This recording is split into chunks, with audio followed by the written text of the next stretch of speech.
સત્તા લેવી હોય તો લોકોના દિલમાં જઈને ઉતરીને જગ્યા લઈને લોકોના પ્રેમ સંપાદન કરીને લ્યો ને સત્તા. કોણ ના પાડે છે? કતલેઆમ કરીને, પુલવામા કરીને, ગોધરા કરીને, અક્ષરધામ કરીને, પણ શરમ નથી આવતી આપણને? ગાયો કપાય છે એક કતલખાનાવાળા કરોડો રૂપિયા ભાજપને ડોનેશન આપે છે ચૂંટણી જીતવા માટે. સત્તા અદાણી અંબાણી માટે નોય, સત્તા આઈએસ આઈપીએસ માટે નોય, સત્તા કરોડપતિઓ માટે નોય. સત્તા તો સામાન્ય માણસ જેને દવાખાનામાં કોઈ એડમિટ નથી કરતું, નથી ડાક્ટર, નવી દવાખાનું. સત્તા એક જે એફઆઈઆર નથી લેતો પેલો પોલીસવાળો જે બેઠો હોય, ઉપરથી દબાણ હોય સાહેબનું. થોડા દિવસ પહેલાં આંબેડકર સાહેબની પ્રતિમા જોવા માટે હું કડી આવ્યો હતો. 5 કલાક અડધો કલાક હું ફર્યો પણ મને પ્રતિમા દેખાઈ નહીં. અને આજે સરસ મજાની સાફસૂફ કરીને રસ્તો ચોખ્ખો એવી પ્રતિમાને માળા પહેરાવીને આપણા વચ્ચે આવ્યા છે. માણસોના જન્મદિવસ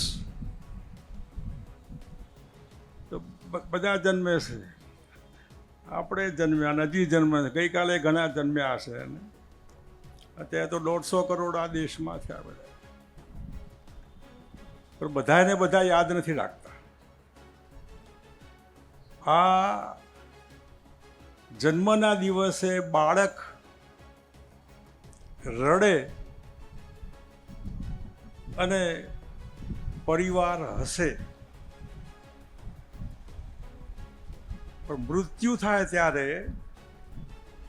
દુનિયા રડે અને મૃતાત્મા કદાચ હસતો હસતો ઉપર જતો હશે.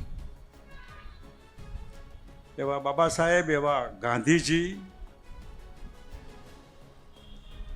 આ બંને આપણા દેશ માટે દુનિયાને આપણે ભેટ આપી એમ કહી શકાય તો ખોટું નથી. ઇન્દોર પાસે મહુમાં એમનો જન્મ, પોરબંદરમાં મહાત્મા ગાંધીનો છે. મહાત્મા ગાંધી સોનાની ચમચી સાથે જન્મેલા, સુખી પરિવારમાં. અને બાબા સાહેબ દુઃખી, એટલે સમાજમાં જેને કલ્પના બહારનું એ વખતે વીતતું એવા દલિત સમાજમાં, મહાર સમાજમાં જન્મ લીધો. આ ભેદ એટલા માટે તમને કહું છું કે મોહનદાસ કરમચંદ ગાંધી મહાત્મા થાય ને બાપુ થાય, પરંતુ ડૉક્ટર ભીમરાવ આંબેડકર એ મહામાનવ થાય, ભારત જેવા દેશનું બંધારણની ઘડવાની જવાબદારી જેમના માથે આવે, આ અશક્ય, અસંભવ, જેને ભણવાનો હક નથી, પાણી પીવાનો હક નથી, માણસને અડે તો અછૂત અભળાઈ જાય, ઢોરની માફક માણસોને બીજો માણસ એનો વ્યવહાર કરે. તમે વિચાર તો કરો કે કેવું વીતતું હશે. હમણાં સુધી હજી પણ ઘણા ઠેકાણે મેલા ઉપાડવાની પદ્ધતિ, હજી પણ ગટરમાં ઉતરવાની પદ્ધતિ. ગટરમાં ઉતારે ને એ અધિકારીને પકડીને ઉતારવો જોઈએ કે તું ઉતર આમાં. આવા સમાજમાંથી જે માણસ દુનિયામાં, આખા વિશ્વમાં આટલી ડિગ્રી લીધી હોય, આટલો અભ્યાસ કર્યો હોય, એવો કોઈ માણસ નથી. 32 જેટલી ડિગ્રી, કલ્પના બહારનું. અને જાતે ગાયકવાડે જે ગ્રાન્ટ આપેલી, મદદ કરેલી, એ ટાઈમ બાઉન્ડ હતી. અને ટાઈમ બાઉન્ડના હિસાબે ઓવર ટાઈમ કરીને ડિગ્રીઓ લેવા માટે 18 કલાક વાંચવાનું.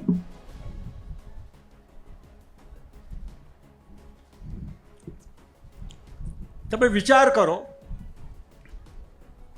18 કલાક વાંચવાનું. એમને ઊંઘવાનું નહીં ગમતું હોય? બહાર નાસ્તો પાણી કરીને ક્યાંય જોવા કરવા ફરવાનું નહીં ગમતું હોય? આવું કષ્ટ લઈને આટલી બધી ડિગ્રીઓ લીધા પછી પણ માણસ વડોદરા આવે ત્યારે અછૂત, આ તો પેલા અનટચેબલ, કોઈ ઘરમાં બોલાવે નહીં, પાણી ન પાય, ચા ન પાય, મિત્રો હોય એ પણ. તમે વિચાર કરો, આ હિન્દુ સમાજને માફ ન કરાય ને. અને માટે એમને કીધું કે હું ભલે જન્મ્યો હિન્દુ પણ હું મારે હિન્દુ મરીને જ જાઉં. કેટલું વીત્યું છે ને, હજી પણ કંઈ બહુ દૂર છે એવું નહીં. આજે ગામડામાં વરઘોડા નીકળતા નથી ને આજે પણ કોઈ દલિત સમાજનો માણસ મૂછો રાખે તો કોઈને તકલીફ થાય. એટલે આ ધંધા, તમને તકલીફ શું છે આમાં? આ માનસિકતા, આ જેને જમણેરી વિચારસરણી કહેવાય, રૂઢિચુસ્તતા, જેનું શાસન ગુજરાતમાં 30 વર્ષથી ચાલી રહ્યું છે. આપણે સમજીએ કે પક્ષો હોય, તમને પણ એમ થશે કે મેં આ શેના માટે પ્રજાશક્તિ ચાલુ કર્યું? તમારા મનમાં પ્રશ્ન થાય, બહુ સ્વાભાવિક છે. ભારતીય જનતા પાર્ટી એના પૂર્વ જન્મમાં જનસંઘ વખતથી કડીના ગામડા રખડીને પ્રવાસ કરીને બધાના માથે ભગવી ટોપી પહેરાયેલ.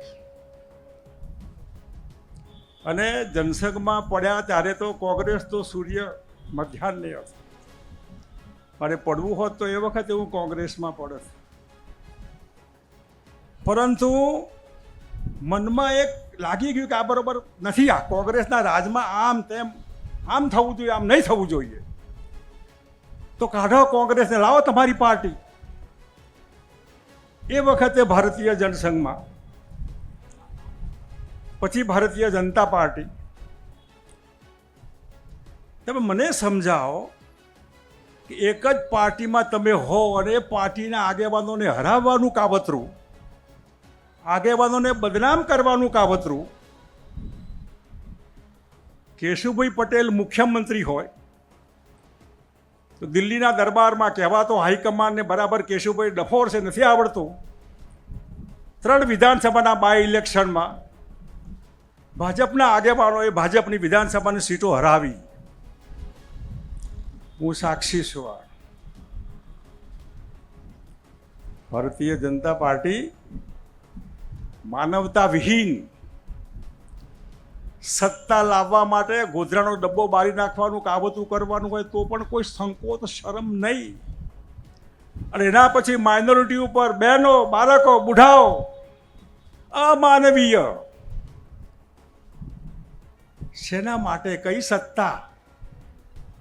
સત્તા લેવી હોય તો લોકોના દિલમાં જઈને ઉતરીને જગ્યા લઈને લોકોના પ્રેમ સંપાદન કરીને લ્યો ને સત્તા. કોણ ના પાડે છે? કતલેઆમ કરીને, પુલવામા કરીને, ગોધરા કરીને, અક્ષરધામ કરીને કોઈ શરમ નથી આવતી આપણને? જે ભારતીય જનતા પાર્ટી 30 વર્ષથી ગુજરાતમાં છે, તમે મને સમજાવો કે કોઈ પણ ભાજપને જેને મત આપ્યો આજે પણ ભાજપમાં હોય,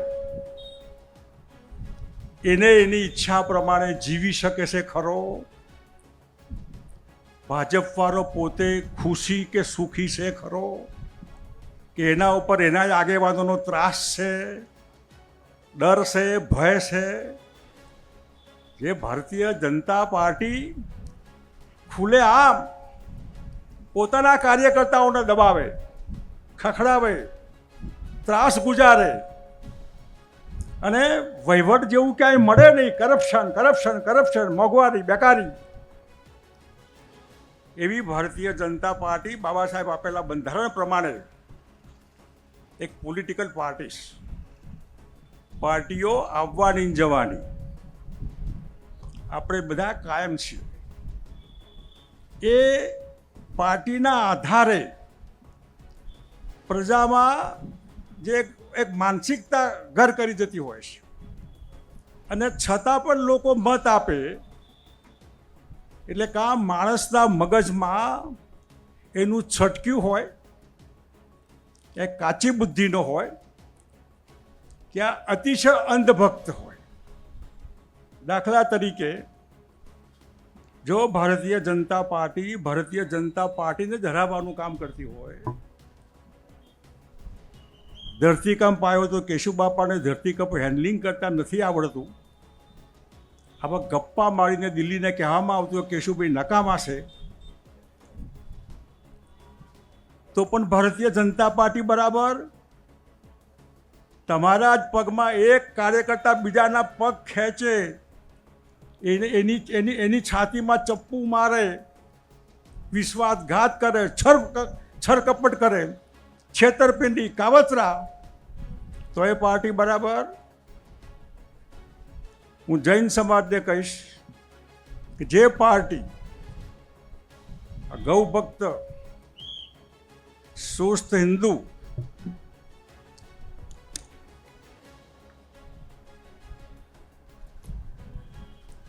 ગાયોને આપણે પૂજા કરીએ છીએ, ગૌ માતા, પણ ગૌ માતા જે કતલખાને કપાય છે, ગાયો કપાય છે, એ કતલખાનાવાળા કરોડો રૂપિયા ભાજપને ડોનેશન આપે છે ચૂંટણી જીતવા માટે, લોકોના મત ખરીદવા માટે.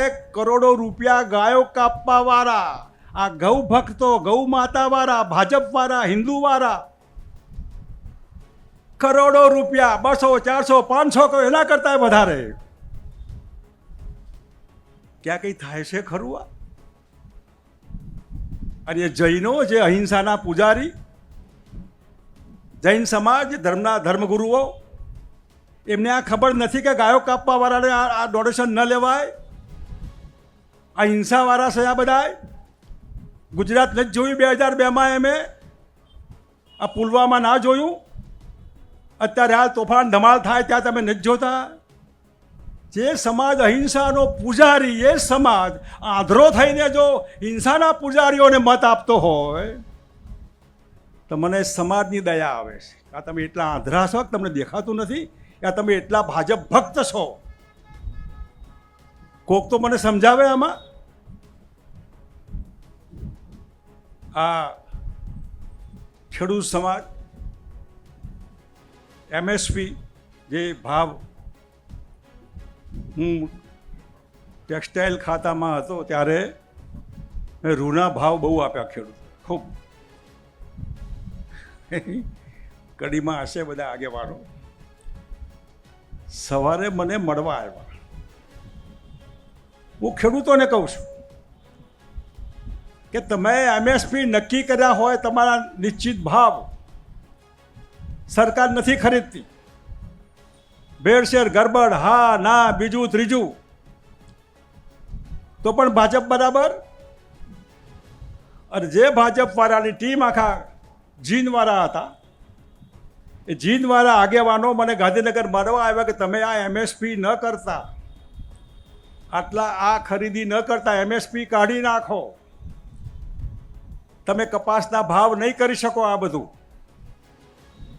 મેં કીધું ભાઈ મેં જીનવાળા માટે નથી કર્યું, મેં તો રૂ પકવતો ખેડૂત, કપાસ પકવતો ખેડૂત, તમારા બાપા જે ગામડે હશે ને એમના માટે આ ભાવ વધારે હશે. એમને એમ કે આ શક્ય જ નથી.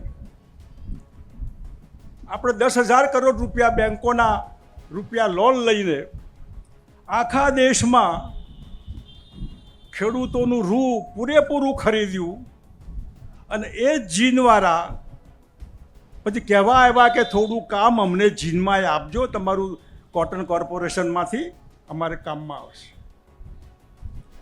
ચાવવાના ને બતાવવાના જુદા. એટલે જે આપણને ચોખ્ખું દેખાતું હોય તો પણ આ કરવાનું હોય. 30 વર્ષ સુધી જો પ્રજાને કોઈ જાતના ભય વગર જીવવાનું હોય એના બદલે જે આપણે આ નીડર બનો અને લીડર બનો જે કહીએ છીએ, તો લોકો ડર નીચે કેમ રહે છે? ભય નીચે કેમ જીવે છે? શેનો ભય? કયો ડર? તમે મને સમજાવો કે જે આપણી મહેરબાનીથી ગાંધીનગરમાં મજા કરે છે, ધારાસભ્ય હોય, પાર્લામેન્ટના એમપીઓ હોય, અધિકારીઓ હોય, સરકારી તંત્ર હોય, આખું સરકારી તંત્ર ફૂટી જાય. જે અધિકારીઓ હોય, પોલીસ ખાતું હોય, રેવન્યુ હોય, બીજું હોય, ત્રીજું હોય, મંત્રી એ પાર્ટીનો છે, તારો મંત્રી ન હોય. તારા મંત્રી તો મતદારો છે, આ પબ્લિક છે. એ પબ્લિકના પૈસાથી પોલીસને પગાર મળે, ડાક્ટરને પગાર મળે, તલાટીને પગાર મળે, મામલતદારને, ધારાસભ્યને, એમપીને આપણા રૂપિયાથી પગાર મળે છે. અને આપણા મતથી સાહેબો થઈને બેઠા છે. એ સાહેબોથી આપણે ડરવાનું? આપણી બીક આ સાહેબ ખખડાવશે એટલે તારે ખખડાવવાના. તું માલિક છે.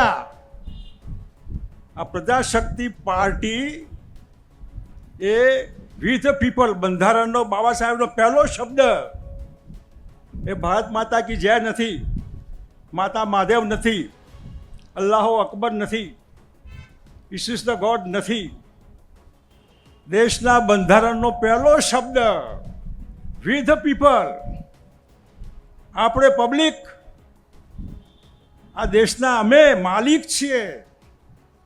તો માલિક હોય એવું ક્યાંક બતાવો તો ખરા તમે માલિક છો. આ 2 નંબરિયા માલિક નથી, એ આપણને ખબર નથી. કાલ સવારે ચપટી વગાડો અને ભાગે, ભાજપની સરકાર જાય તો તંત્ર બી સીધું થઈ જાય. એ પોલીસવાળા એફઆઈઆર લેતા થઈ જાય, મામલતદાર કે તલાટી પણ સીધા થઈ જાય. આટલું પ્રોટેક્શન ખોટું ન અપાય. ભારતીય જનતા પાર્ટી સત્તા હશે, પણ સત્તા તો કાયમ કોઈની નથી. સત્તા તો કાયમ કોઈની નથી રહી. માટે થઈને આટલી હદ સુધી ત્રાસ લોકોને, વધારે પડતો ડર, ભય. માટે આપણે નીડર કહીએ છીએ, શબ્દ નથી આ. આપણી જાતે એને અમલમાં મૂકવાનું છે. ડર આપણે કાઢી નાખવાનો છે. આપણાથી સરકારી તંત્ર ડરવું જોઈએ. આપણાથી ભાજપવાળા ડરવા જોઈએ કે હવે જો મતદારો વિફરશે તો, અમને મત નહીં આપે તો. અને આ બધામાં છેવટે જે ભારતીય જનતા પાર્ટી જે વાડ ચીભડા કરે, પાર્ટી પોતાના લોકોને હરાવવાનું કામ કરે, બાજુમાં મૂકી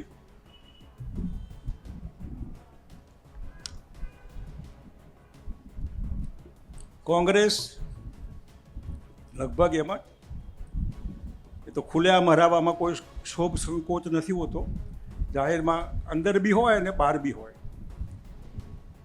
એનસીપી, આપ, ચીટર પાર્ટી. તમે જાહેર જીવનમાં કોઈને છેતરાય નહીં. ભારતીય જનતા પાર્ટી અને પબ્લિકને જાહેર જીવનમાં છેતરી છે. કોંગ્રેસે છેતરી છે, આપવાળાએ છેતરી છે, એનસીપીએ છેતરી છે. એક દાખલો મને બતાવો કે મેં જાહેર જીવનમાં કોઈ પણ પાર્ટીમાં હોઉં અને પાર્ટીના વિરુદ્ધની કોઈ વાત કરી હોય. નહીં ફાવ્યું, છોડી દીધું. કંઈ લેવા નહીં, લેવા માટે છોડ્યું નથી. જાહેર જીવનમાં પડ્યા ત્યારે સમજીને પડ્યા હતા, અને પડ્યા પછી સત્તા તો ક્યાંય નહોતી. સત્તા આવી પછી તમે જો વધારાના થઈ જતા હોય, તમે જો મૂલ્યો ઉપર ચાલતા હોય, તમે તમારી રીતે ધોરણોથી ચાલતા હોય, અને કોઈ બદમાશોને ન ગમતું હોય, કાવતરા હોય, કાવતરામાં આખા બહુમતી ભેગી થઈ જાય, આખું હાઈકમાન્ડ બી માની જાય તો ભલે માને. પણ જો હું આમાં આટલું બી ખોટું હોય, બાબા સાહેબના જન્મદિવસે કહું છું, એક નવા પૈસા પર પણ ખોટું હોય તો મને કહો.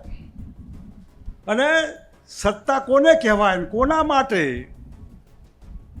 ધર્મ સંકટના ભાગરૂપે 12 મહિના ખાલી હું બેઠો, 12 મહિના. કે વહીવટ આ કહેવાય, વહીવટ લોકો માટે.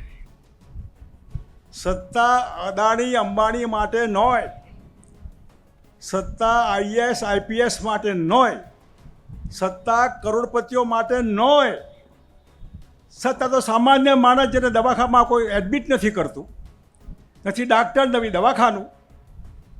સત્તા એક જે એફઆઈઆર નથી લેતો, પેલો પોલીસવાળો જે બેઠો હોય, ઉપરથી દબાણ હોય સાહેબનું.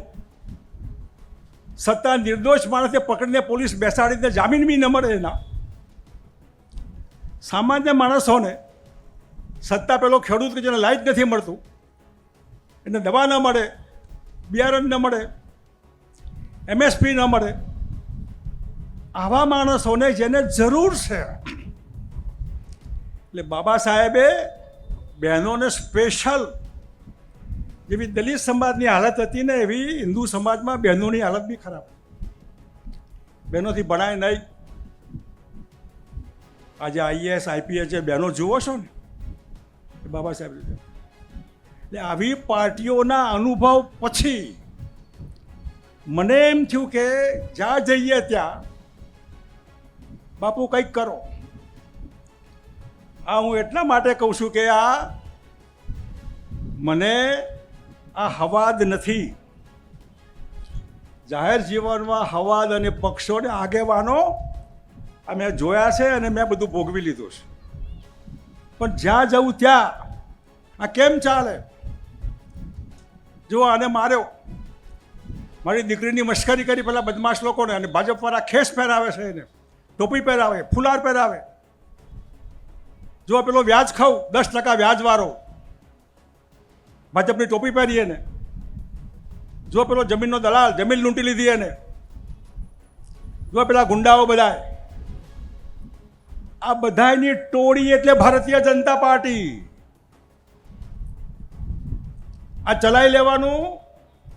અને એની ફરિયાદ મને થાય, મને ભાજપવાળો ફરિયાદ કરે, આરએસએસવાળો ફરિયાદ કરે, ખેડૂત ફરિયાદ કરે, ઉદ્યોગપતિ ફરિયાદ કરે, બિલ્ડર ફરિયાદ કરે, પેલા કોન્ટ્રાક્ટવાળા.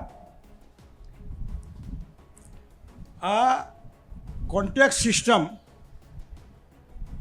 બાબા સાહેબે અનામત અમુક સમય સુધી અને રિવ્યૂ કરવા માટે, એમાં આજની સરકારે કોન્ટ્રાક્ટ સિસ્ટમ અનામત ગઈ, મેરિટ્સ ગયા, અને આ વર્ગ આખો બક્ષીપંચ સમાજ, એમાં પાટીદાર સમાજને પણ અનામત મળી. હમણાં દલિત સમાજ, શિડ્યુલ ટ્રાઇબ સમાજ. આ એક સ્પેશિયલ કેસમાં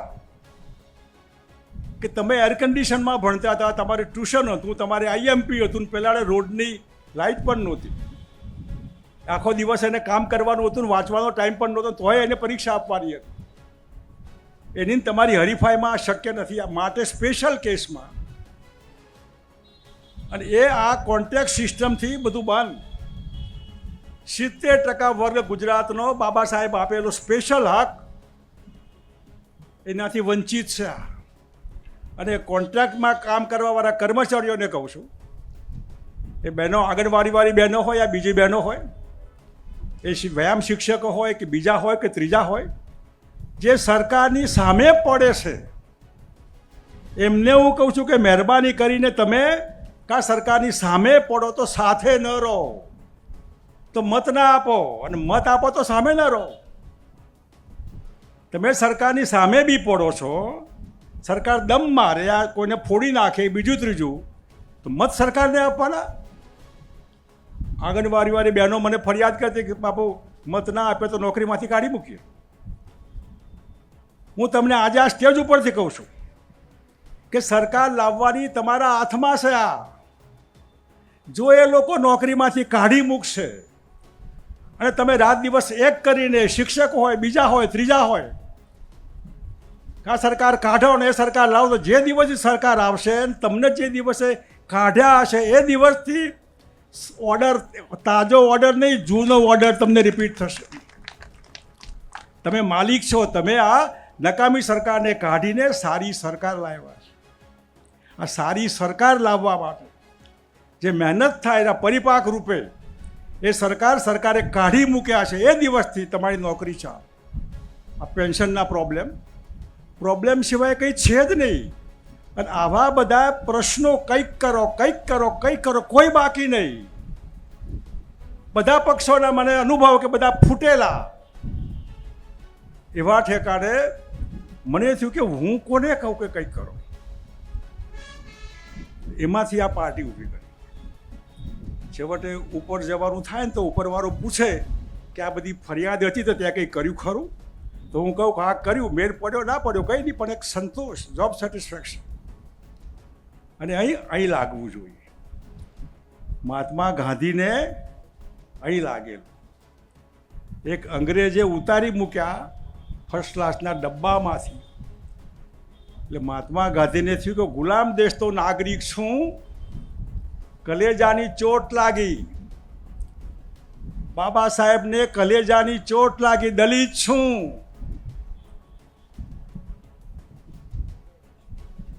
આ બધામાં ચાણક્યને કલેજાની ચોટ લાગી. ચાણક્યને થયું કે હું ચોટી નહીં બાંધું, આ બદમાશ રાજાને નહીં કાઢું ત્યાં સુધી હું ગામે ગામ રખડીને એના વિરોધમાં કામ કરીશ, ત્યાં સુધી ચોટી નહીં બાંધું. ગાંધીજીને થયું કે જ્યાં સુધી અંગ્રેજોને નહીં કાઢું ત્યાં સુધી હું કપડું, સીવેલું કપડું નહીં પહેરું, મજા નહીં કરું. બાબા સાહેબને થયું કે જ્યાં સુધી બધું બરાબર ન થાય ત્યાં સુધી હાશ કરીને નહીં બેસું. હું તમને પૂછું છું કે તમને ક્યારે એવું થાય છે ખરું કે નકામું છે બધું? આ ચોર લોકો છે, બધા દબાવે છે, ખખડાવે છે. કંઈ કલેજું છે ખરું? અહીં ચોટ લાગે છે ખરી? અને આવું થાય ને તો જ પરિણામ આવે. રૂટીન ન થાય. મારે કંઈ ખૂટતું નથી, મારે કંઈ ભોગવવાનું બાકી નથી, પણ જે જોયા પછી એમ થાય કે તમે હેલ્પલેસ છો. હું ખાલી કંઈ ના કરી શકું. ના, હું જીવું છું ત્યાં સુધી દમ મારીને કહું કે આમ થવું જોઈએ ને આમ નહીં થવું જોઈએ. કોના બાપની હાડાવાડી થાય કરી લો, જે થાય કરો. યાર શું લૂંટવાનું છે તમારી પાસે?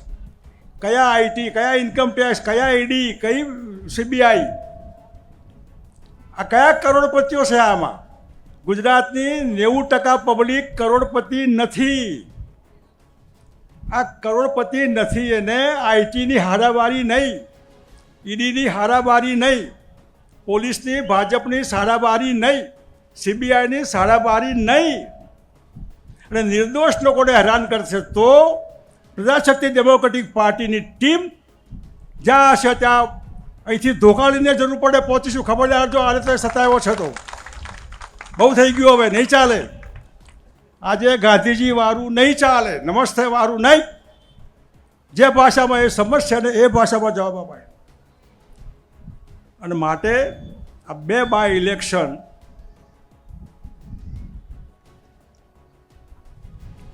કડી અને વિસાવદર,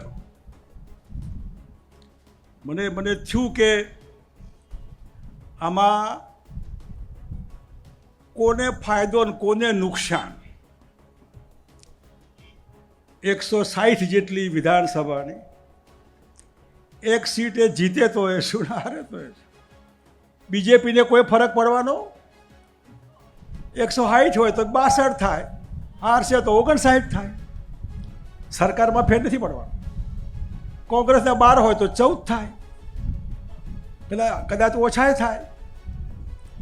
એવા ઠેકાણે આ એક કરંટ, આ એક તમારો માર કડીનો બીજેપીના લોકોને સમાચાર પહોંચશે કે સાવધાન, મતદારોને, પ્રજાને ટેકન ફોર ગ્રાન્ટેડ ન લ્યો.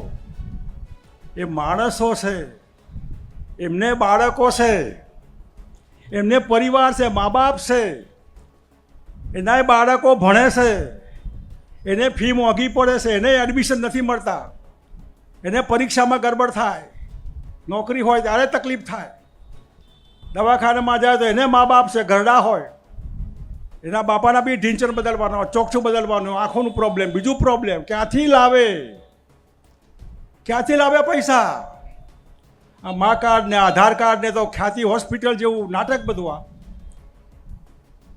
એવા ઠેકાણે ખાલી 27 વિધાનસભા અને એ પહેલાંનું આ ટ્રેલર કડી અને વિસાવદર, આ ટ્રેલર બરાબર તમે બતાવો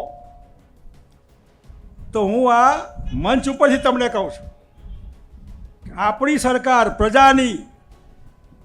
તો ગુજરાતમાં કોઈ પણ વડીલે એના બાળકને 0થી માંડીને પોસ્ટ ગ્રેજ્યુએશન સુધી કોઈ પણ હોય, MBBS હોય, MSc, MCom, XYZ, એને વિના મૂલ્યે શિક્ષણ મળશે. એના બાળકની ફી ભરવી નહીં પડે. સરકારને મા બાપ કહેતા હોય તો મા બાપ ફી ભરે, એ સરકાર બાપુ તમારી ફી ભરશે. એવું હેલ્થ, ડોહા પડ્યા હોય ખાટલામાં અને છાતીમાં દુખતું હોય ને, પણ ઘરની હાલત જોઈને કે નહીં મને દુખે છે. અહીં દુખતું હોય તો એ છોકરાને ન કે ક્યાંથી લાવે પૈસા? દવાખાને ન જતો એટેક આવીને મરી જાય. માટે હું જે પરિવારની આવક 15 લાખ રૂપિયા, મહિને લાખ રૂપિયા, 12 મહિનાની 15 લાખ રૂપિયા, જે પરિવારની આવક હોય એને કોઈ મા કાર્ડ, આધાર કાર્ડમાં કોઈ કાર્ડની જરૂર નહીં. અહીંનો નાગરિક હોય, તમારું મતદાર કાર્ડ જે હોય પૂરતું છે, એ લઈને દવાખાનામાં તમે જાઓ, એપોલોમાં જાઓ, ઝાયડસમાં જાઓ, જરૂર નહીં સિવિલમાં જાઓ, તમારી સારવાર 15 લાખ રૂપિયા સુધીનું બિલ તમારું માફ. કોઈ ના એવા કોર્ટના કેસ તારીખ પે તારીખ, વકીલ બનાવટી, જજ બનાવટી, કોર્ટ બનાવટી, પોલીસ બનાવટી, પ્રોફેસર બનાવટી, દુનિયા બનાવટી. આ ભાજપના રાજમાં જ ને ભ્રષ્ટાચાર, કોઈનું માને નહીં. 30 વર્ષના શાસનનો કંટ્રોલ નથી પબ્લિક ઉપર કે પાર્ટી ઉપર. સરકારી તંત્ર ઉપર સરકારનો કંટ્રોલ નથી. બધા બેફામ બન્યા છે. તમે જાઓ ગાંધીનગર, હું તમને અઠવાડિયું આપું છું, પૈસા આપ્યા વગર તમે કામ કરી બતાવો. એ ભાજપની ટોપી પહેરીને જાઓ તો પણ. એવી પાર્ટી, એવી સરકાર 30 વર્ષથી એકથું કબજો અને પ્રજાને બિલકુલ ભયભીત કરી નાખી હોય. ખબરદાર! એટલે અંગ્રેજો કરતાં તમે મોટા નથી. ખબરદાર છે. એટલે આપણે જ્યારે ખબરદાર કહીશું ત્યારે સમજણ પડશે કે આ ખબરદાર સામે આવ્યું. અને એટલે જ્યારે કડીની ચૂંટણી જાહેર થાય ત્યારે જે તે વખતે બધા કાર્યકર્તા ભેગા મળીને, જે પણ કાર્યકર્તાને ક્યાંક બી તમે જવાબદારી માથે લ્યો, એ ઠેકાણે આ વિધાનસભાની સીટ આપણે લડવાની છે. અને એમાં આ બધી વાતો ધ્યાનમાં રાખીને તમને પણ જો અહીં ચચર્યું હોય કે બરાબર નથી, આ તો પરિવર્તન કરવા માટે, બરાબર કરવા માટે, ખોટા લોકોને સંદેશો પહોંચાડો, નિર્ભય બનીને, નીડર બનીને લીડર બનો અને સારી રીતે કડીની આ પેટા ચૂંટણી જીતાય એવી હું આપણી પાસેથી અપેક્ષા રાખું છું. બીજેપીનો જે ધારાસભ્ય બહુ ખરાબ હાલત છે, બહુ સારા માણસ, દીકરાની બી નોકરીની આજીવિકાનું ઠેકાણું નહીં. મેં એક ભાજપના આગેવાનને કીધું કે 10-20 લાખ રૂપિયા આપ્યા આવવાના ઘેર, જાહેરાતોમાં કરોડો રૂપિયા વાપરો છો, રોજ જાહેરાત. એક 10-15 લાખ રૂપિયા આના ઘેર આપો ને, એના બેનના હાથના આપ્યા હોય જરા. આ માનવતા કહેવાય. અને એવા ઠેકાણે એક સારી રીતે કડીની આ પેટા ચૂંટણી આપણે જીતીએ એ શબ્દો સાથે આપ સૌનો આભાર. જય હિન્દ.